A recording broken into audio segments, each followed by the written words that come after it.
नमस्कार. जय जय श्री स्वामी समर्थ. गायीने स्त्रीला असा कोणता शाप दिला आहे ज्याचा परिणाम आजही कमी झालेला नाही? चला तर मग पाहूया. गोमातेने स्त्रियांना असा कोणता शाप दिला ज्याचा परिणाम आजही प्रत्येक स्त्रियांना पाहायला मिळत आहे, ते आज आपण पाहणार आहोत. एक जुनी गोष्ट आहे. श्याम नावाचा एक व्यक्ती एका नगरामध्ये राहत होता. त्याच्या घरी गायी होत्या. तो गायीचे दूध घरामधील व्यक्तींसाठी ठेवत असे व राहिलेले दूध रोज घेऊन विकत असे. त्यातून त्याला चांगला नफा होत होता. गायीच्या दुधावर त्यांचा चांगला उदरनिर्वाह चालत होता. त्यामुळे तो खूप खुश होता. पण एका दिवसापासून गायीने दूध देणं बंद केलं. आता मात्र श्यामला ही गाय काही कामाची वाटेना. असेच काही दिवस गेल्यानंतर श्यामने नाराजीने त्या गायीला जंगलात नेऊन सोडले. तेव्हा गाय घाबरून जंगलात सर्वत्र फिरू लागली आणि दुःखी होऊन रडू लागली. तेव्हा परमेश्वराला गाय बोलू लागली की हे देवा, मला तुझी गाय का बनवले? ह्या लोकांना जोपर्यंत माझा फायदा होता तोपर्यंत त्यांनी माझी काळजी घेतली, मला सांभाळले, आणि जेव्हापासून मी दूध देणं बंद केलं तेव्हा त्यांना माझी गरज राहिली नाही. म्हणून त्यांनी मला इथं सोडून दिलं आणि आता मला या जंगलात उपाशी पोटी फिरावे लागत आहे. परमेश्वरा, तुम्हीच आता सांगा, मी काय करू, काय खाऊ? असे म्हणून गाय रडू लागली. तेव्हा गायची ही अवस्था पाहून प्रकृतीला सुद्धा रडू आवरेना. देवांना सुद्धा खूप वाईट वाटले. गाय असेच काही दिवस जंगलात फिरत होती. जे मिळेल ते खात होती आणि काही दिवसानंतर गाय गर्भवती होते आणि असेच काही महिने निघून जाते आणि जंगलात फिरत फिरत एक दिवस गाय एका नगराजवळ पोहोचते. तेव्हा तेथे मीरा नावाच्या दृष्टीस ती गाय पडते. तेव्हा मीराच्या मनात हाव निर्माण होते. ती विचार करते की मी या गोमातेला घरी घेऊन जाते. त्यानंतर ती काही महिन्यांनी वासराला जन्म देईल व त्याचा चांगला फायदा मला होईल. दूध विकून सुद्धा भरपूर पैसे मिळतील, ज्यामुळे मी खूप धनवान होईल, असा विचार करत ती आपल्या पतीला बोलवण्यासाठी घरी जाते. मात्र तेव्हा गाय जंगलात पुन्हा निघून जाते.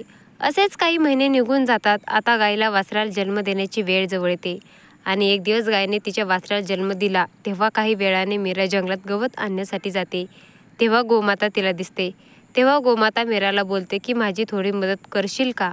या माझ्या वासराला उचलून माझ्या मानेवर ठेव, म्हणजे मी वासराला घेऊन येथून एका सुरक्षित ठिकाणी जाऊ शकेन, कारण मला वासरू उचलता येत नाही आहे. पण गायीचे हे बोलणं ऐकून मीराने मात्र गायीची चेष्टा करू लागली.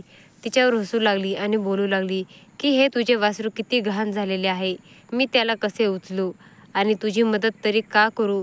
तेव्हा गोमाता तिला पुन्हा पुन्हा विनंती करत होती. त्या स्त्रीकडे मदत मागत होती. गोमाता विनंती करत होती की माझे हे वासरू 8-9 महिने अजून चालू शकणार नाही, म्हणून मला त्याला एका सुरक्षित ठिकाणी घेऊन जायचे आहे, कारण तेव्हा प्राण्यांची पिल्ले 8-9 महिने चालत नसायची, पण आज मात्र जन्म होताच पिल्ले चालायला लागतात.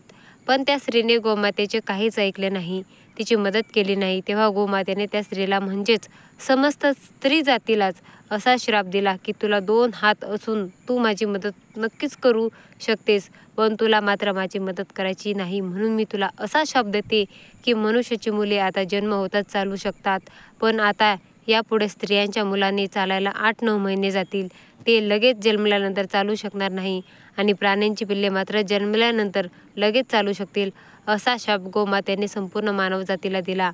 मीराच्या त्या एका चुकीमुळे, त्या शापामुळे आज सर्वांना त्यांचा परिणाम भोगावा लागत आहे. म्हणूनच कोणत्याही प्राण्यांना, विशेष करून गोमातेला, कधी कमी समजण्याची चूक करू नका, कारण गायीमध्ये 33 कोटी देवतांचे अस्तित्व असते. म्हणूनच त्यांची पूजा, सेवा करायला हवी. आणि ज्या घरात गोमातेची सेवा, भक्ती केली जाते त्या घरावर गोमातेचा अखंड आशीर्वाद असतो. म्हणूनच अशा घरातील जन्मलेली मुले ही 7 ते 8 महिन्यातच चालायला सुरुवात करतात. त्या घरातील व्यक्ती गोमातेची खऱ्या अर्थाने भक्तीने गोमातेची पूजा करतात. अशा प्रकारे गोमातेने स्त्रियांना शाप दिला. यावरून हेच लक्षात येते की जर कोणी आपल्याकडे मदत मागितली तर त्याची शक्य आहे ती मदत जरूर करावी, कारण कोणाचाही बदुआ घेऊ नयेत, कारण त्यांचा वाईट परिणाम व्यक्तीच्या जीवनावर होत असतो. मित्रांनो, तुम्हाला कथा कशी वाटली हे कमेंट करून नक्की कळवा. तसेच व्हिडिओला लाईक, शेअर आणि अशाच नवनवीन माहितीसाठी आपल्या चॅनलला सबस्क्राईब करायला विसरू नका. धन्यवाद. जय जय श्री स्वामी समर्थ.